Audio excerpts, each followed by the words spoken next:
after a 4-0 Ashes victory sealed here in Hobart tonight. As always, guys, microphones and cameras off unless you have a question with your microphone on. Raise your hand if you have a question, and we'll try to get through everyone if we can. So hand up and we'll get started.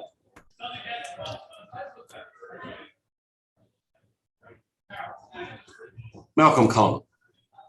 Pat, congratulations, well done. What's the feeling like to having won a series like that in your first series as captain? That's incredible.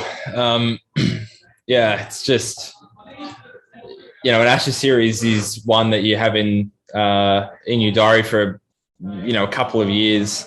They're the big series that you want to peak at. And yeah, to, I guess, be throwing the captaincy just beforehand as well. I couldn't have predicted how the last, 6 or 7 weeks have gone. It's just everything's gone to plan. There's just so many positives to take out of it. And yeah, for this team to be part of, I guess, Ashes history, it's just been phenomenal. Ben Hall. I was just wondering if you can talk about Cameron Green and Travis Head and their emergence during this series and what that means for the Australian team going forward. Yeah, happily. I think, someone like Trav Head, he's, still seen as, I guess, one of the younger players, but, he's got, a hell of a lot of experience in domestic cricket. He's played a lot, and he goes about a little bit different. He goes about it a little bit differently to most other batters, which is his biggest strength. So as a captain, I don't care if he gets out in non-traditional ways. I just want him to go out, be free, play his game. And yeah, he's just, I think being dropped last year and coming back in this year, he came with a real calmness about him, a real confidence. And you saw that straight away in the Gabba. He just played his game and just really grown. And yeah, Cam Green, very similarly. Last summer I thought he showed signs of his potential, and this summer he was, really confident. I think he grew as, as a batter and bowler throughout it, and he's just as good as any all-rounder in the world at the moment, I think. So for someone so young, as a captain, I feel really lucky not only to draw on him when he's, as a bowler, but when he's next in the bat, I just feel so calm. Andrew Ramsey. Oh, hi, Pat. Just wondered if you could just take us inside the tea time chat, given that was probably the first time of the series you were really under the pump, and whether you always thought that the kind of nighttime session would work its magic, or whether you were seriously concerned that they might chase them down. Yeah, we had a really good chat. Andrew McDonald, the bowling coach, and Justin Langer as well. I think you can get carried away under lights here, that it's going to seam around everywhere. It's going to swing around corners. And you get carried into bowling really full. It didn't feel like that was the length that was going to draw the wickets. We felt like maybe just that slightly back of a length and kind of dry up the run. So went out with a really clear plan to hold, just a good line of length outside off, put an extra fielder or two back. And as soon as we did that, I felt like, an extra 200 runs was a long way away for the English batters if we just stuck at that plan. So, yeah, really good thinking. No doubt, bowling under lights helps a bit. It did dart around a little bit more, but I thought we had really clear plans in that last session. Louis Cameron. Hey, Pat. Just wanted to go back to Cam Green, a bit of a two-parter for, a two-part kind of player. How important was his, that spell with the ball, given you guys had, that they got off to a decent start, and just his improvement with the bat in this series? What does it say about a young guy who can, come, I guess, back up after a slow start? I think picking, when Cam Green was at number 6, he had so much leadway, not only because of his bowling, but he's scored a lot of runs in Shield cricket consistently over the last couple of years. He's played some big innings. So internally we weren't worried at all about how he was going. I think in himself, being young, I think he needed to grow and believe. And I think you saw that, last week particularly. He showed he absolutely belongs at this level as a test batter. And then as a bowler, he's a genuine fourth quick. I feel like, I turn to him sometimes before I turn to myself or someone else. He's just got that bounce. He's got the control, incredible skills. And, he's been bowling so well. We've only had to bowl him 10 or 15 overs a day or an inning. So just, again, you forget how young he is. See him at Gully as well. He's absolutely the complete package, but he's young, so we've got to keep looking after him, but bright future ahead. Rob Forsyth. Hey, mate. Congrats. Appreciate you'll be celebrating this one for a little while, but do you feel Sorry, Rob, there's an enormous amount of feedback there, Rob. Can't hear a word you're saying. good now? Or? Yep. It's a bit better. Yep.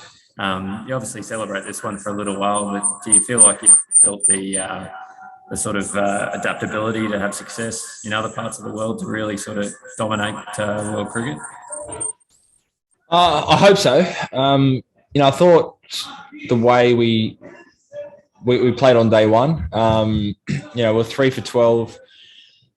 These are quite foreign conditions to what we'd normally expect in Australia. Green, seaming wicket. I thought the way Marnus, Trav Head, Cam Green took on the game was a really good template for any conditions that are really foreign to the that we might expect. So, we can be the type of team that are brave enough to take that positivity overseas if we need to. I think that puts us in a great place. But again, we come back to we've had a squad of 15 players, I think, used throughout this series. Everyone brings slightly different skills and goes about it slightly differently. So, I'm really excited about the upcoming Pakistan tour. We've played really well here in Australia. It's now up to us to take that overseas. Just a quick one. It's all right. So we're on stage. It looks like you sort of halted the champagne to get Usman on stage. Can you just talk us through that? Just Usman's obviously Muslim, so he doesn't like the champagne being thrown. So just made sure he got up there and no champagne thrown. Andrew Wu. G'day, Pat. What's in store for you now after this series? Are we going to see you in the one days? Yep. Yeah, absolutely. So hopefully get about a week or so off, and then we'll go into white ball mode. The one day is the first. Be part of that, and go from there. Maybe bit of a break before Pakistan, but certainly be there for the one days, and then probably assess after that how we're going to go from there. You're going to enjoy just being a player in that team and not having to worry about making changes in the field? Yeah, potentially. Just being a bowler, thinking about purely bowling. Should be good fun. John O'Baruch. Cheers, Cole. Congratulations, Pat. Can you talk us through your battle with Mark Wood in Sydney and again today, I guess, in the first session and then, I guess, late as well? I thought he was, really impressive, not only today, but the whole series. His pace stayed up. He ran in hard and, played 4 of the 5 test matches. So I thought a huge series from Mark Wood. It was tricky today trying to face him. Just the wicket was a bit up and down. And I don't know if it was the pink ball, maybe he was just bowling too fast, but just felt like I was struggling to pick it up. So, just trying to survive. I wasn't too worried about copying too many, but I was just more trying to make sure I didn't hit the gloves and pop up to someone in the infield and get caught out. So, I thought he bowled well. And then, he's, pretty competent with the bat as well. So, saw him moving around the crease a bit, but he, obviously, high quality player. Yeah, and you spoke about how it's a whole squad mentality, which is really delivered this Ashes series. Are there some tough conversations with Josh Hazlewood coming up after Scott Boland's performances, with him not being a straight up walk up? I don't know. There's still a bit of water to go under the bridge, but Joshy Hazlewood's one of the best bowlers in the world, so it's going to be pretty hard for him not to have a place in our starting 11.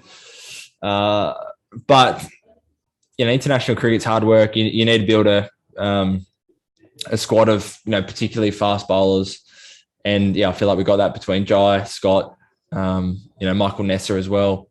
We're really well suited, so we'll see. I'm lucky as a captain, plenty of options.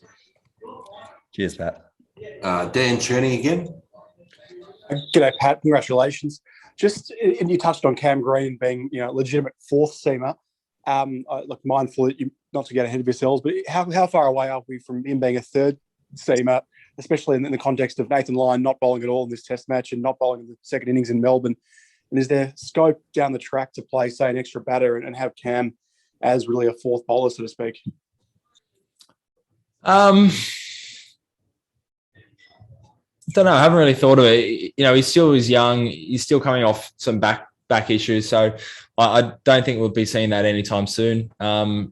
Maybe a third quick, and then it's a way to bring in a second spinner, especially overseas. But honestly, I don't think we need to. Especially big series, 4, 5, 6 games. He's someone we want to look after. We don't want to burn him out. Matthew Henry. Thank you. Congrats, Pat.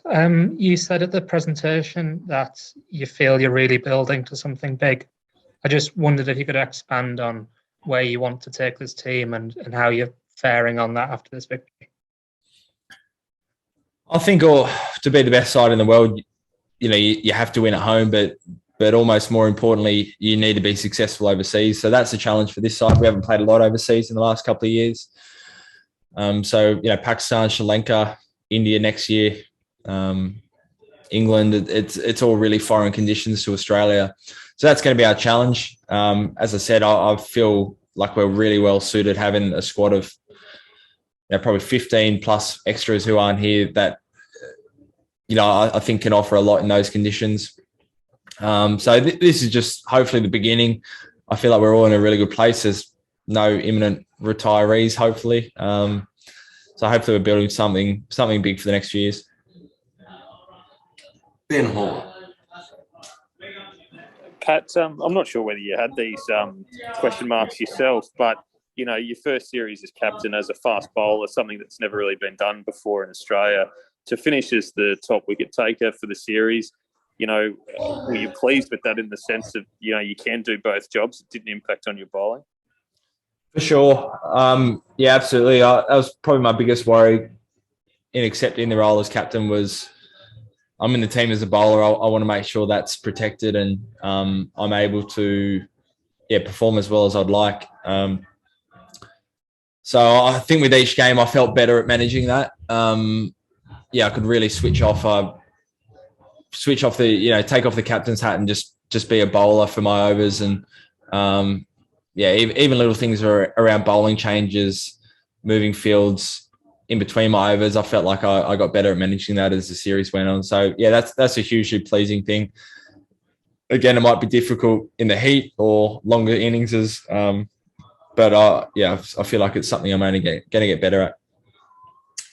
Last one here, folks. Back to Mal. Pat, just extending on that question, how did you find the captaincy overall? What have you taken out of it? What have you learned this series? For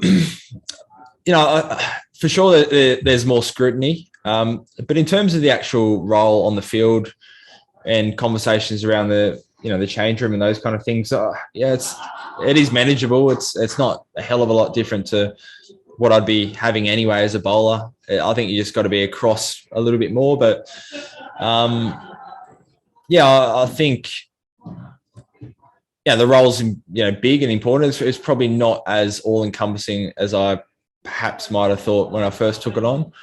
But again, I think the biggest challenges are going to be ahead. But we're lucky. We live in an age where we've got incredible support staff around who take a lot of those, stresses out of what a traditional captain might have had around, strategy, man management, those kind of things. And given what's coming up, there's obviously a lot of cricket coming up in the next 6 months. Will you be going to the IPL, and do you have any advice for any of your other players who might be looking at the IPL? I've signed up for the auction at this stage. I'll probably have a bit more of a think about it, before that auction date. But yeah, at this stage, planning to do the IPL. No advice for anyone else. So do you have any concerns about the workload with the IPL and the back ended by Pakistan and Sri Lanka? I think you've got to be aware of it. Yeah, it could be, a lot of time on the road. Some people manage that better than others. So, you have to know what you're signing up for. So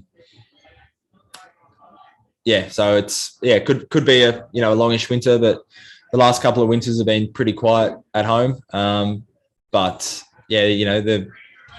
The traditional tour is still a little way away. I think it's still going to be bubbles for a bit while, a little bit longer, and everyone's just got to be aware of it. Okay, thank you. Well done. Thanks, Mel. And thanks, Pat. If anyone wants to hang on, I'll have Travis head in here very shortly for 11 a.m. embargo tomorrow. Cummins, we can't rename it as we're not the host, so just make sure you ask Travis